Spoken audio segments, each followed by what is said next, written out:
n'était pas du tout la même post-2020, la pandémie. Et lorsqu'on est arrivé pendant la pandémie, j'ai vraiment cru que mon travail photographique et ma création allaient se terminer, que jamais j'allais pouvoir explorer l'ailleurs, parce que moi, je me questionne que dans l'ailleurs. Et enfermée à la maison, c'était presque devenu impossible pour moi d'envisager un autre questionnement. Et un jour, j'ai décidé d'ouvrir mon ordinateur et de me balader sur un système GPS et de faire plein de pays, plein d'endroits, jusqu'au moment où je tombe dans un endroit où je tombe sur des anomalies, des glitches.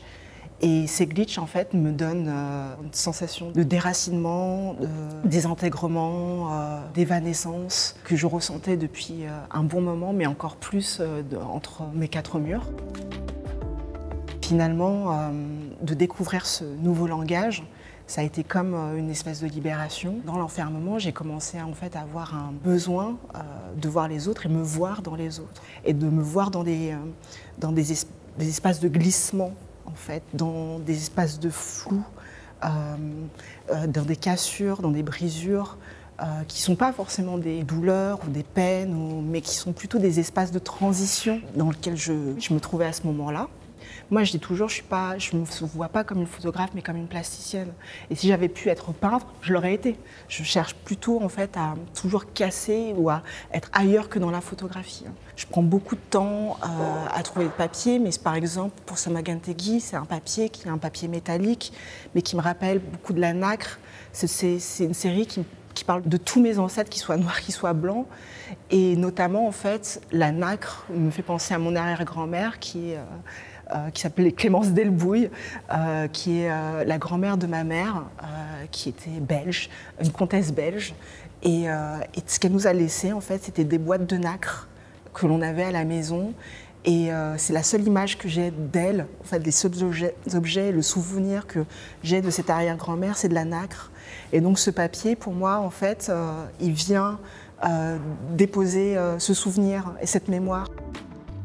J'écris ces textes à la fin de la création. C'est des reports. Je fais des rapports de ce que j'ai vécu, de ce que j'ai expérimenté.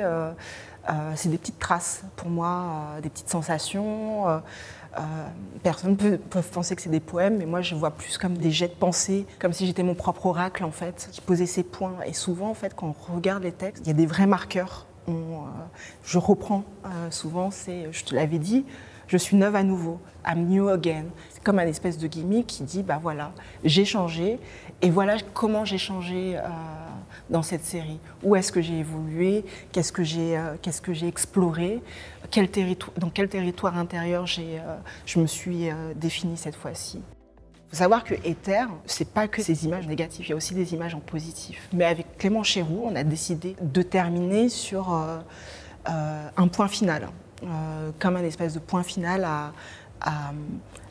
à tout ce que l'on a vu en fait sur la déconstruction et l'abstraction du corps noir et jusqu'à un corps monumental comme un corps sacré, quelque chose de sacré, une énergie sacrée. Clément parle souvent d'aura. J'aime bien quand il parle de ça, j'y pense souvent, de spectre, même si ce n'est pas forcément mon vocabulaire, c'est des choses qui m'intéressent en fait, qui arrivent dans son imaginaire. Donc je crois qu'en fait vraiment on voulait se terminer sur cet endroit calme et sacré où on peut se recueillir avec nous-mêmes, avec l'image, avec cette chose qu'on ne comprend pas, où finalement on ne reconnaît plus trop ce que c'est. On reconnaît sans reconnaître, il n'y a plus de couleur de peau reconnaissable, on ne sait plus ce que c'est. Et donc du coup, il y a comme quelque chose qui s'est universalisé.